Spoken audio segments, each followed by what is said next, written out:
en Afrique, nous avons les séminaires organisés en Afrique, sans oublier les rapports de mission. Mesdames et messieurs, bonsoir. Voici pour vous le journal télévisé Hebdo Afrique. Cette semaine écoulée, la pêche aux âmes égarées n'a pas perdu son ardeur. Plusieurs séminaires bibliques ont été enregistrés au compte de l'Évangile sur le sol africain. Au Bénin. La vérité va lentement, très lentement, mais elle arrive toujours avant la fin de l'histoire. RCA. Il ne s'agit pas de tout ce que tu fais.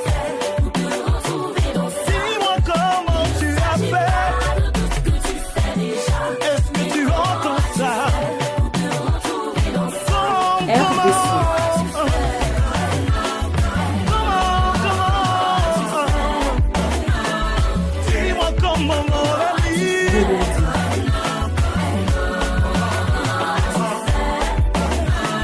Explique-moi, peu importe ton obédience, moins encore ton assurance, tu ne pourras jamais corrompre le Créateur, quelle que soit la durée d'un mensonge.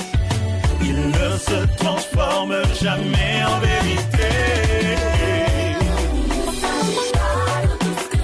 Il ne s'agit pas de tout ce que tu fais. Comment tu as fait? Dis-moi, explique-moi. C'est tout ce que je veux savoir. Comment tu as fait? Explique-moi comment tu as fait. Dis-moi simplement comment. Il est un royaume, un nouveau royaume auquel n'appartiennent que ceux qui sont nés de foi, car tous morts dès la conception. Aucun homme ne peut de lui-même s'en sortir de la prison. À ciel ouvert, qu'est-ce mort? Alors qui que tu sois, explique-moi. Comment tu es entré dans cette histoire? Qui que tu sois, explique-moi.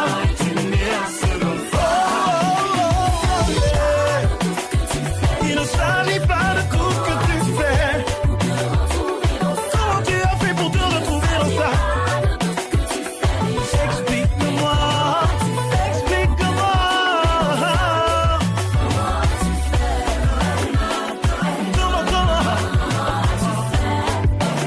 Dis-moi simplement comment. L'Afrique du Sud, le Burundi, le Tchad et même le Togo ont connu des moments spéciaux dans la communion. De quoi s'agit-il exactement? Regardons. Bonjour à toute l'Église. En général, je suis Étienne Ngolo, actuellement en mission à Bujumbura au Burundi. Nous voulons rendre grâce à Dieu qui nous permet de pouvoir faire à l'Église un mini-rapport de ce qui a déjà été fait depuis le début de cette mission qui va déjà à 2 semaines et quelques jours. Déjà, nous voulons rendre grâce à Dieu pour la ferveur de ses frères. L'Évangile est entré au Burundi, nous étions en 2017.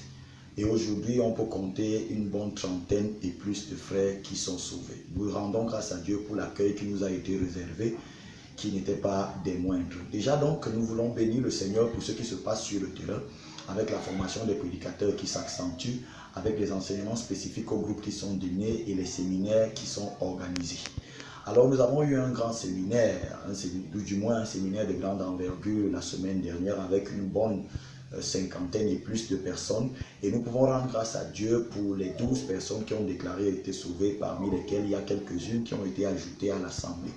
Nous voulons par ailleurs rendre grâce à Dieu pour la ferveur, nous le disions, de ces frères qui malgré leur manque, le fait qu'ils soient dépourvus financièrement, se consacrent à l'évangile, sont engagés pour l'évangile, sont sur le terrain de l'évangélisation et de la casse des béquilles pour pouvoir organiser des séminaires. L'église du Burundi, par ma voix, demande à l'église en général de pouvoir prier pour cette église qui est certes jeune mais très persécutée à cause du contexte sociopolitique qui prévaut actuellement dans ce pays, le Burundi.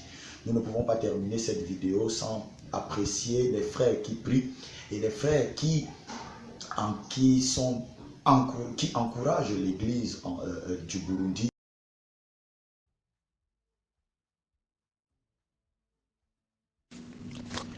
Greetings to you, brothers and sisters, wherever you are. You are warmly greeted by your beloved brother Nicholas Matimba from South Africa. So, I am going to briefly share with you the report of the events that took place here in Mpumalanga. A seminar which was around about 6 to 7 people who are young pastors in the local churches. And out of all these young pastors or young preachers, there is one of them who understood the word of God, which is yesterday. And his name is Brother Togozani Chuma. And after he understood the message, he started calling people and arranging for them to hear this message. So let us continue praying for him to be strengthened. Continue praying for the gospel to be spread here in Mpumalanga, because we can see that God is doing something here. And let us also pray for Swaziland be fortified. Thank you.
Si otra mano bo ponena nenyebi mabai di podumane onya petoko.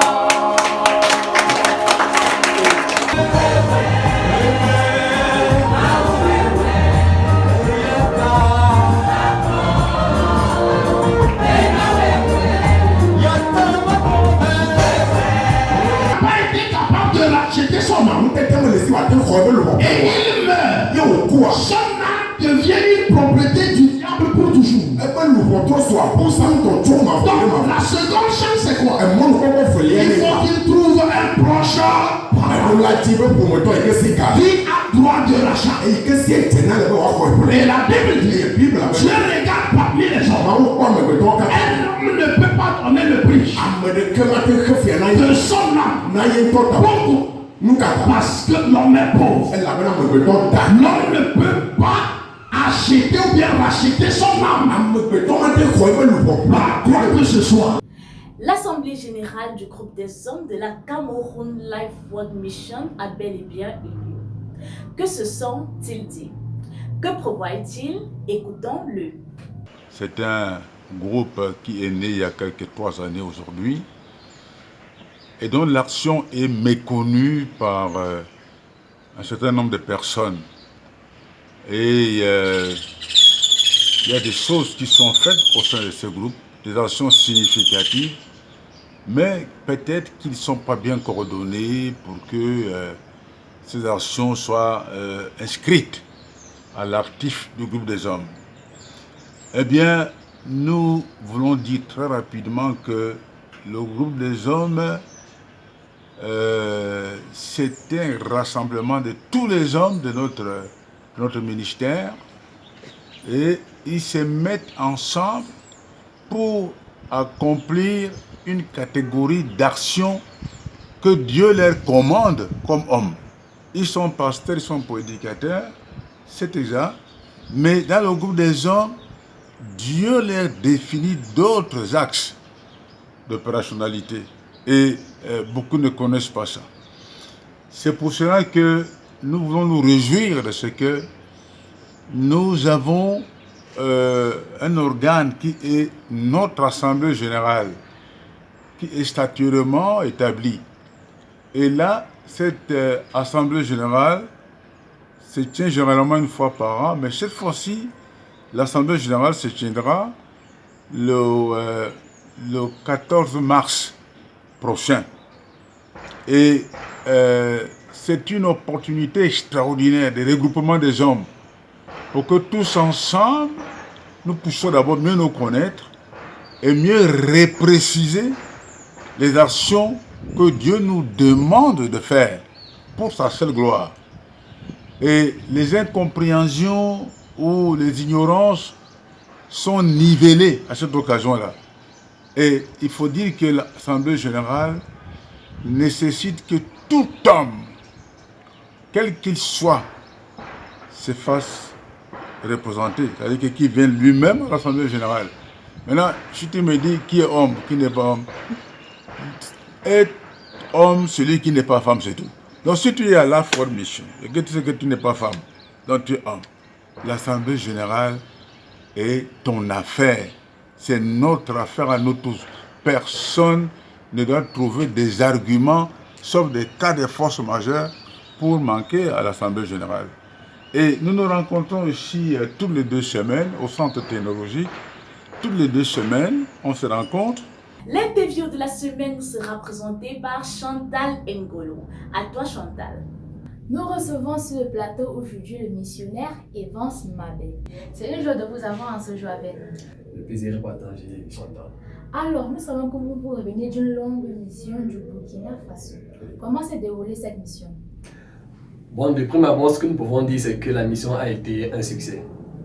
Lorsque je suis envoyé là-bas par le président Afrique, il est question de rendre actif, de donner une forme lisible aux activités de l'église du côté du Burkina Faso. Pourquoi? Parce que depuis que l'église est née là-bas, on ne parvenait déjà pas à la suivre et puis on n'avait pas trop de bons rapports. C'est-à-dire que beaucoup d'âmes ne laissaient pas de nouveau, on avait l'impression que c'était assez stagnant.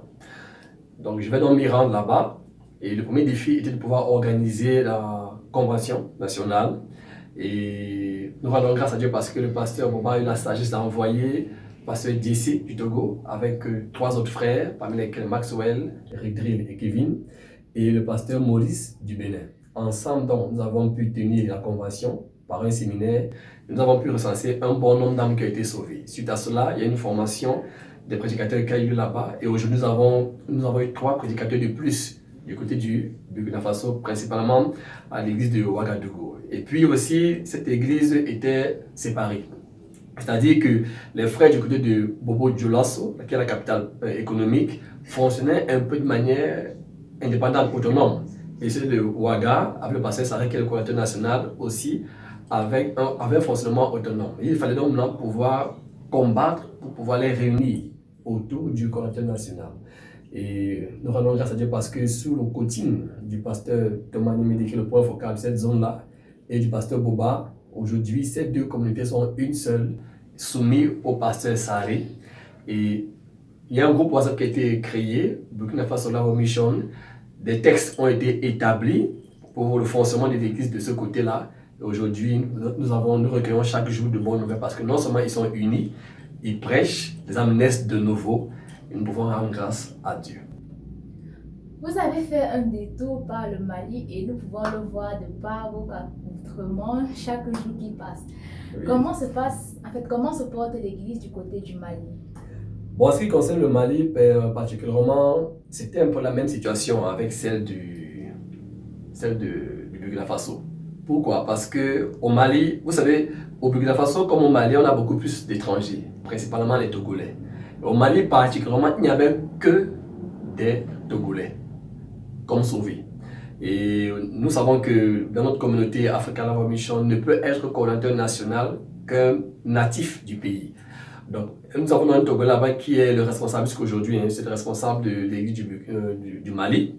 Mais nous n'avons aucun Malien né de nouveau. Donc, n'ayant aucun Malien né de nouveau, il fallait pouvoir espérer que Dieu sauve un Malien ou des Maliens durant cette mission que j'ai effectuée là-bas.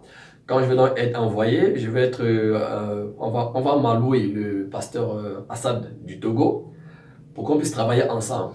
Et arrivé donc là-bas, nous avons travaillé et gloire à Dieu, le cri du cœur de l'église d'Afrique, avec le bureau Afrique a été entendu. Dieu a sauvé 3 Maliens à nos jours. Donc nous avons donc des natifs du Mali, ils sont nés de nouveau, 3 dames. Mais nous espérons qu'ils puissent avoir un homme né de nouveau. Donc ce qui fait que 7, on peut rendre grâce à Dieu parce que par ces femmes, des hommes pourront être sauvés plus tard. Mais c'est une mission qui est inachevée. Inachevée parce qu'il faudrait bien qu'on ait un homme né de nouveau. Donc, mais le temps de ma mission étant déjà arrivé à terme, il fallait que je rentre d'abord. Donc en principe, sauf si Dieu donne une autre sagesse au pasteur Boba, mais en principe je devrais pouvoir y retourner le plus tôt possible pour pouvoir attaquer les pasteurs maliens de ce côté. Parce que vous savez, le Mali est un pays où, bon, permettez le langage, mais ils ne sont pas très cultivés. Ils parlent beaucoup plus de langue maternelle, le Bambara. Donc ce qui fait que pour pouvoir prêcher au Mali, il faut forcément traduire en Bambara.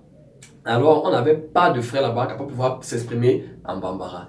Gloire à Dieu, un jeune homme nommé Olivier est né de nouveau et lui s'exprime parfaitement en Bambara.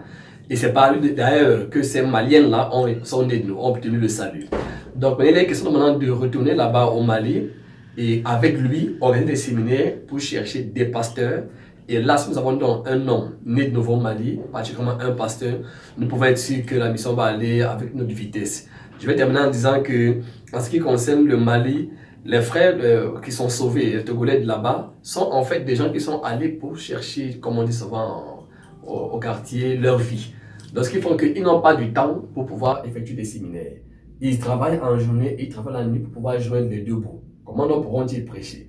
Nous avons donc aujourd'hui 2 autres frères quand même qui sont nés de nouveau parce que nous avons tenu une formation le pasteur Assad pour les prédicateurs. On a eu 2 prédicateurs de plus là-bas du côté du Mali. Et il est donc question que nous puissions y retourner, voir moi ou quelqu'un d'autre, pour continuer davantage les séminaires, parce qu'il faut un missionnaire disponible uniquement pour les séminaires, puisque les frères de là-bas n'ont pas vraiment de temps. Donc voilà un peu en résumé ce qui s'est passé du côté du Mali. Mais ce que nous pouvons retenir, c'est que nous avons des Maliens nés de nouveau durant cette mission. Nous rendons gloire à Dieu pour le travail qui se fait de ce côté. Alors, une autre mission en vue? Bon, personnellement, ce que je voudrais pouvoir dire pour terminer, c'est que je confesse quand même que après un certain nombre d'événements qui ont pu arriver dans ma vie, j'ai voulu arrêter la prédication. Mais quand je suis arrivé en mission au Burkina Faso, et d'ailleurs, lorsque le pasteur Boba m'envoie au Burkina Faso, je bagarre là-bas avec lui parce que je ne voudrais pas y aller.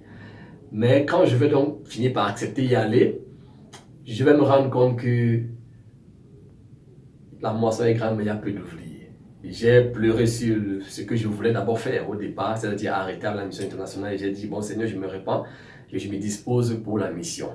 Et ce qui fait que parler de mission en vue, je ne peux pas parler d'une mission en vue, je suis fait pour être, enfin, je suis fondamentalement missionnaire. Je vais prêcher l'évangile jusqu'au dernier souffle de ma vie si ce n'est pas par l'enlèvement que je suis enlevé. Bon, ce que je désire, particulièrement, c'est retourner dans cette zone-là pour davantage fortifier les frères de ce côté. Mais bien évidemment, je suis soumis à l'ordre dans l'église. Si je suis envoyé ailleurs, j'irai ailleurs. Vous l'avez dit, la moisson est grande, mais il y a peu d'ouvriers. Nous prions le Seigneur d'envoyer des ouvriers. Merci. Alors, nous vous remercions de vous être déplacés en ce jour sur notre plateau. C'est moi qui vous remercie. Alors, c'était pour nous le missionnaire Evans Mabé. Derrière un rire peut se cacher un enseignement, à toi d'en tirer le tien. Je vais vous parler de 5 critères pour être un bon pasteur. Pardon, un bon cas pasteur. Que dis-je? Un pasteur de l'heure, un pasteur 5G, un pasteur androïde, un pasteur hémorroïde, un pasteur typhoïde. L'un des premiers principes, c'est qu'il faut se trouver un titre accrocheur. C'est pour ça que moi j'ai fait une application à ma personne par rapport à ces choses. C'est pour ça que dans mon assemblée, on m'appelle. Je suis le modeste pasteur apôtre révérend Yosef, l'apôtre prophétique, le rétroviseur de l'Éternel. Alors, vu la grandeur au niveau du nom, cette grandeur doit s'appliquer sur le nom de l'église.